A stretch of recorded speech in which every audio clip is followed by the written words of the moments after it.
Welcome to Samba Samba. Enjoy the video. You're starting the restore now, so sign into the correct Apple ID and make sure you can access iCloud backups. Once signed in, open Settings and check iCloud Manage Storage to confirm the backup date and size. This tells you what you'll get back. Make sure your device is on Wi-Fi, plugged into power, and not in low power mode so the restore won't pause. If the backup is newer than your device data, proceed to erase and begin the restore process. Now erase the device and start the Setup Assistant. This is required to restore a full iCloud backup. Select Restore from iCloud Backup when prompted and choose the backup whose date matches what you inspected earlier. This step pulls the system's state, settings, and iCloud data. Apps re-download in the background, so remain on a stable Wi-Fi connection and keep the device plugged in.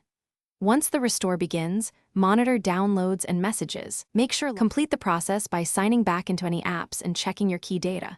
Contacts, photos, messages, and settings should match the backup.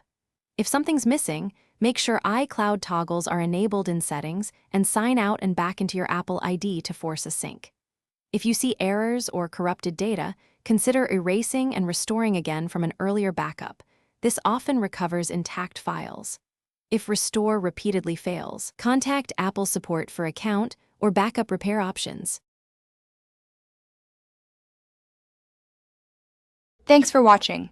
Consider subscribing if we helped you.